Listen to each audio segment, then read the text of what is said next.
தி profit நிகழ்ச்சிக்கு வரவேற்கிறோம். சொந்த வீடு நல்லதா இல்லை வாடகை வீட்டில் இருக்கிறது நல்லதா? அந்த காலத்தில் சென்னை மாதிரி ஊர்களில் ஃப்ளாட்ஸ் தான் வயபிளாக இருக்குது. அஃபோர்டபிலிட்டி, ஏன்னா இன்றைக்கி வந்து ஹவுசிங் லோன் போகிறோம். இந்த லோனை வந்து எத்தனை ஆண்டுகள் எடுத்தால் சரியாக இருக்கும்? எந்த ஏஜில் எடுக்கிறீங்கிறத பொறுத்து. உதாரணத்துக்கு ஒருத்தர் வந்து 28 வயசில் ஒருத்தனால லோன் எடுக்க முடியுதுன்னா க்ளோஷர் நல்லதா? 20 ஆண்டுகள் எடுக்கிறோன்னா 20 ஆண்டுகளுக்கும் அதை கட்டுறது சரியாக இருக்குமா? இது ஒரு சைக்கலாஜிக்கல் ஃபேக்டர் இல்லை, லோனுங்கிறது சைக்கலாஜிக்கல் ஃபேக்டர்.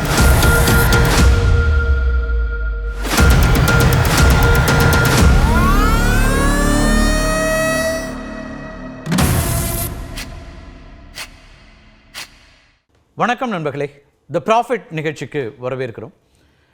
தனிநபர் முதலீட்டில் தொடங்கி பல்வேறு சந்தேகங்கள் நமக்கு இருக்கக்கூடியதாக இருக்கிறது. மாதாந்திர வருமானத்தில் இருக்கக்கூடிய ஒருத்தருக்கு, தொழில் செய்யக்கூடிய ஒருத்தருக்கு, விவசாயம் செய்யக்கூடிய ஒருத்தருக்கு அப்படின்னு பல்வேறு தளங்களில் இருக்கக்கூடிய மனிதர்களுக்கும் தங்களுடைய வரவு செலவை எப்படி நம்ம திட்டமிடுறது அப்படிங்கிறதும், சேமிப்புக்கான திட்டம், முதலீடு அப்படின்னு பல கேள்விகள் இருக்குது. இந்த கேள்விகள் மட்டும் இல்லை, எம்எஸ்எம்இ சார்ந்து, அதே போல் ஒரு இன்வெஸ்ட்மெண்ட் சார்ந்து, இன்னும் பல்வேறு துறைகள் சார்ந்து தொடர்ச்சியாக நிறைய கட்டுரைகளை எழுதி கொண்டிருக்கக்கூடிய திரு கார்த்திகேயன் அவர்கள் நம்மோடு இன்றைக்கு இணைகிறார். சார் வணக்கம். வணக்கம். உங்களுக்கு நிறைய அனுபவங்கள் இருக்குது. இந்தியாவில் மட்டும் இல்லை, அமெரிக்காலையும் உங்களுடைய அலுவலகங்கள் செயல்பட்டுருக்கு. அங்கே இருக்கக்கூடியவங்களுக்கும் இன்கம் டேக்ஸ் சார்ந்து நிறைய ஆலோசனைகளை சொல்லிகிட்டே இருக்கீங்க. நம்ம இது தொடர்பாக தான் இந்த தொடரில் பேச இருக்கோம். இந்த ப்ராஃபிட் அப்படிங்கிற இந்த தொடரில் நிறைய பேச இருக்கிறோம். ஒவ்வொரு பகுதியாக பேசலாம். இப்போ நான் வந்து சென்னை மாதிரி ஒரு ஊரோ அல்லது ஒரு காஸ்மோபாலிட்டனில் இடமா வாங்குறது நல்லதா, அதாவது தனி வீடு அல்லது ஃப்ளாட்டு, இந்த ரெண்டில் எப்படி போகிறதுன்னு ஒரு ரெண்டாவது கேள்வி. அதுக்கு முன்னாடி இன்னொரு கேள்வி எனக்கு என்ன வருதுன்னா, சொந்த வீடு நல்லதா இல்லை வாடகை வீட்டில் இருக்கிறது நல்லதா? அந்த காலத்தில் நார்த் இந்தியாவிலேருந்து வரக்கூடிய பார்த்தீங்கன்னா, தமிழ்நாட்டில் வீடே வாங்க மாட்டாங்க. அது வந்து சேஃப்டிக்காக அப்படிங்கிற ஒரு செக்டர் சொன்னால் கூட, இங்கே வந்து நாங்கள் எப்போ வேணால் நார்த் இந்தியா போயிடலாம் அப்படின்னு சொன்னால் கூட, அதில் கமர்ஷியல் சென்ஸ், எக்கனாமிக் சென்ஸ் இருந்தது. என்ன காரணம்னா, உங்களுக்கு வந்து இன்றைக்கி வாடகையாக கொடுத்தோன்னா, எனக்கு வந்து வாடகைக்கு உதாரணத்துக்கு ஒரு வீடை வாங்குறீங்க, 2 கோடி ரூபாய்க்கு ஒரு வீடு வாங்குறீங்க அப்படின்னால், அந்த வீட்டுக்கு உண்டான வாடகை எவ்வளோ கிடைக்கும்னால் 3-4% தான் நல்ல வாடகை. 3 உதாரணத்துக்கு 2 கோடிக்கு உங்களுக்கு வந்து 6 லட்ச ரூபாயிலிருந்து 7 லட்ச ரூபா வாடகை கிடைச்சிதுன்னா அது நல்ல ரெண்ட் அப்படிம்பாங்க. விச் மீன்ஸ் நம்ம வந்து கொடுக்கக்கூடிய வட்டி வந்து இந்த வாடகை, இந்த வீட்டை வாங்கணும்னால் கொடுக்கக்கூடிய வட்டி வந்து 8%, இன்னைக்கு 8% 8% கொடுக்கணும். இது நம்மளுக்கு வரக்கூடிய வட்டி வாடகை பார்த்தீங்கன்னா இந்த இதாக இருந்துட்டு இருக்கு. இதே நம்ம வாடகை கொடுத்துட்டு அந்த பணத்தை வேற ஏதாவது விதத்தில் இன்வெஸ்ட் பண்ணால் அதை விட பெட்டராக இருக்குமா? அப்போ உதாரணத்துக்கு நம்மளுக்கு 2-3% அப்படின்னு வச்சுக்கிறோம், நம்மளுக்கு 12% கிடைக்கும். 3% இருக்கும். ஆவரேஜாக 3% தான் இருந்துட்டு இருக்கு இந்தியாவில் இருக்கக்கூடிய வாடகை. இதே வெளிநாட்டில் உங்களுக்கு உங்களுக்கு மெட்ரோபாலிட்டன் பாம்பேலாம் கொஞ்சம் எக்ஸ்ட்ரா இருந்துட்டு இருக்கு, அகமதாபாத்தில் கொஞ்சம் அதிகமாக இருந்துட்டு இருக்கு.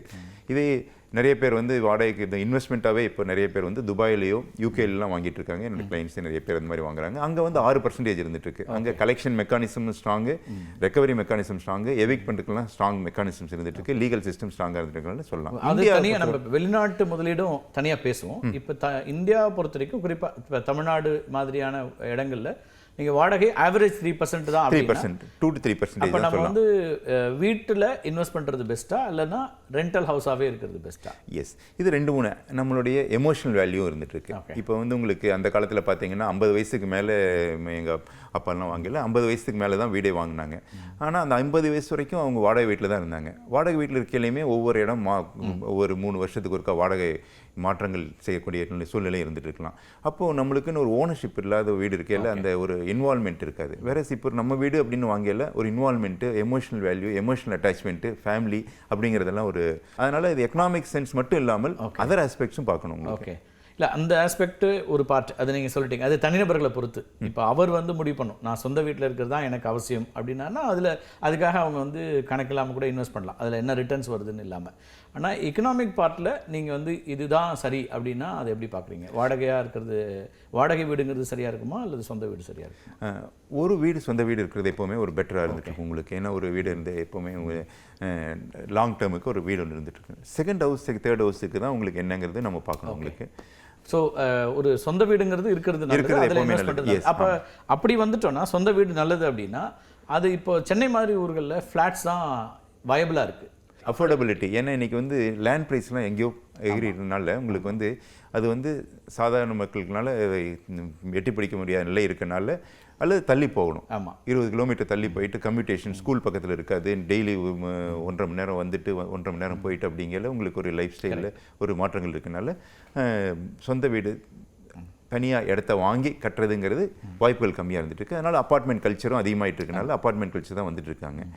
ஆனால் அப்பார்ட்மெண்ட்டுக்கும் தனி வீட்டுக்கும் அப்ரிஷியேஷனில் என்னங்கிறது பார்க்கணும். இன்றைக்கி வந்து உங்களுக்கு அப்பார்ட்மெண்ட்டோட அப்ரிஷியேஷன் வந்து ஒரு அரித்மெட்டிக்கல் ப்ரோக்ரஷனில் தான் அப்ரிஷியேட் ஆகிட்டு இருக்கும். உங்களுக்கு அதனுடைய விலை வந்து பெரிய அளவில் விலையில் அதிக உயர்வு இருக்காது. ஆனால் இன்னைக்கு தள்ளி இருக்கக்கூடிய லேண்ட் அரை கிரவுண்டாக இருக்கட்டும், 1 கிரவுண்டாக இருக்கட்டும், 2 கிரவுண்டாக இருக்கட்டும், தள்ளி இருக்கையில் அது பல வருஷங்கள் கழித்து பார்க்கையில் அதனுடைய அப்ரிஷியேஷன் மல்டிஃபோல்ட் ஆகிடுது.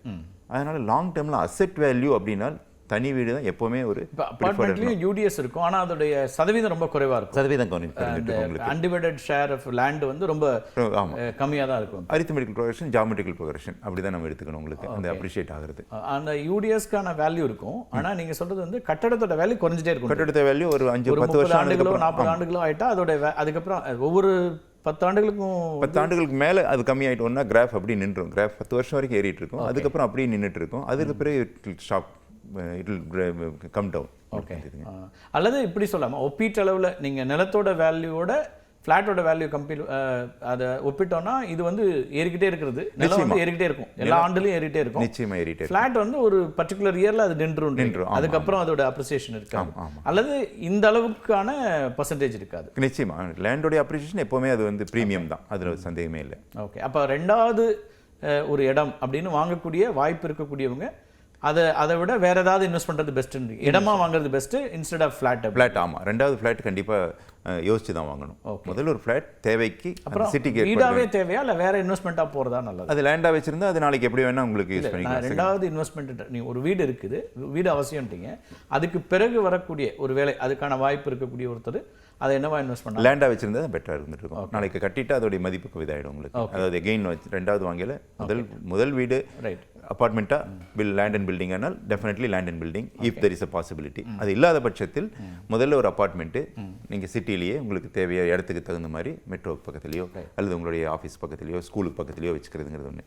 ரெண்டாவது இந்த உங்களுக்கு லேண்டாக இருக்கிறதுங்கிறது லேண்டாக வாங்கிட்டு அதை வந்து எப்போ வேணால் உங்களுக்கு மானிட்டைஸ் பண்ணிக்கலாம், அப்ரிஷியேட் பண்ணிக்கலாம். ஸோ இப்போ நம்ம வந்து வீடு அவசியம் அப்படின்ட்டீங்க. இப்போ வீடு அவசியம்னா எப்படியும் யாரும் முதலீடு கிடையாது, இப்போ ஹவுசிங் லோனில் தான் போக வேண்டியிருக்கும். லோனில் போகிறோம் அப்படின்னா இந்த லோனை வந்து எத்தனை ஆண்டுகள் எடுத்தால் சரியாக இருக்கும்? ஒரு ஹவுசிங் லோன் போகிறோம் அப்படின்னா அது எத்தனை ஆண்டுகள்? 10 ஆண்டுகள் இருந்தால் சரியா, 15 ஆண்டுகளா, 20 ஆண்டுகளா?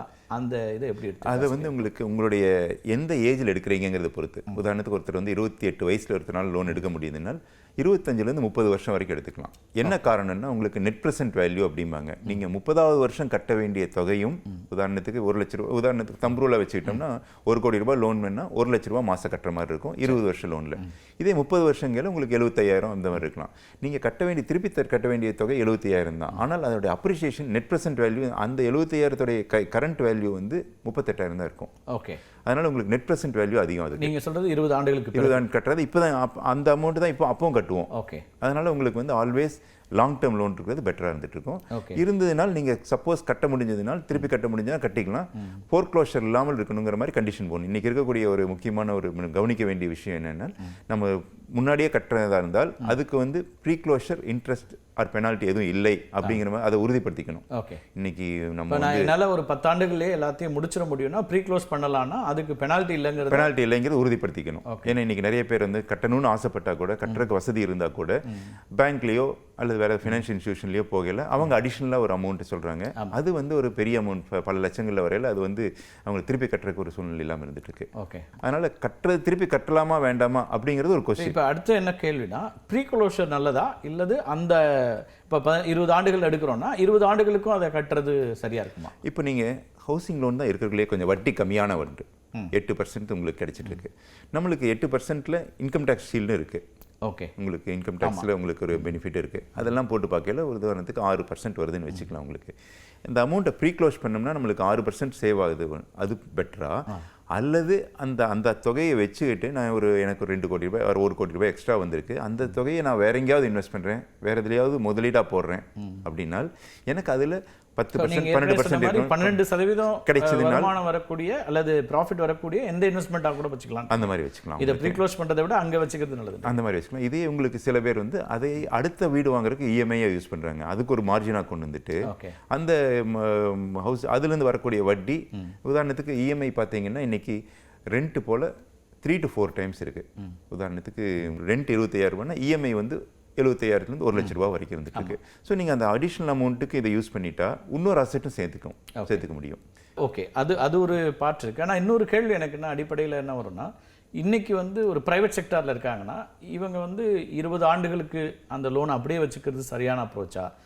ஜாப் மார்க்கெட் இருக்கக்கூடிய சூழல் இது எல்லாத்தையும் சேர்த்து நான் சொல்கிறது வந்து 2 விதமாக இதை அப்ரோச் பண்ணலாம். இண்டிவிஜுவல்ஸை பொறுத்து தான் நீங்கள் சொல்கிற மாதிரி. ஒன்று, நான் வந்து என்னோட கடன் இல்லாமல் வந்துக்கிறேன், அப்போ நான் வந்து ஒரு சேஃபான ஒரு ஸ்டேஜுக்கு வந்துக்கிறேன் அப்படின்னு பார்க்கலாம்.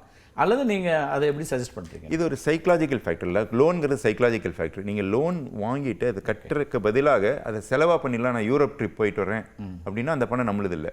ஆனால் நீங்கள் அதை வந்து இன்னொரு இடத்துல இன்னொரு முதலீடாக தான் பண்ணுறீங்க, இன்னொரு இடத்துல இன்வெஸ்டாக தான் பண்ணுறீங்க. சப்போஸ் இங்கே கட்ட முடியாத சூழ்நிலை இருந்ததுனால் அந்த கட்டின அமௌண்ட்டை, அந்த இன்வெஸ்ட்மெண்ட்டை, உதாரணத்துக்கு நீங்கள் ஒரு மியூச்சுவல் ஃபண்டில் போட்டு வச்சுருக்கீங்கன்னு வச்சுக்கலாம். அந்த மியூச்சுவல் ஃபண்ட்லேருந்து லோன் எடுத்துக்கலாம், அல்லது அந்த மியூச்சுவல் ஃபண்டையே இங்கே திருப்பி கொடுத்துக்கலாம், அதை ரிடீம் பண்ணிவிட்டு இங்கே கட்டிடலாம் உங்களுக்கு. அதனால் it's more of psychological. So என்னைக்கு அசெட்டாக மாறையில் அந்த லைபிலிட்டி பற்றி பெருசாக கவலைப்பட வேண்டாம். ஏற்கனவே அசெட் இருக்குது, சொத்து இருக்குது, அதனால் அது வந்து முடியலனாலும் கூட இது வந்து நீங்கள் இது பண்ணிக்க முடியும். சைக்கலாஜிக்கல் ஃபேக்டர் தான் நம்மளுக்கு முக்கியமாக.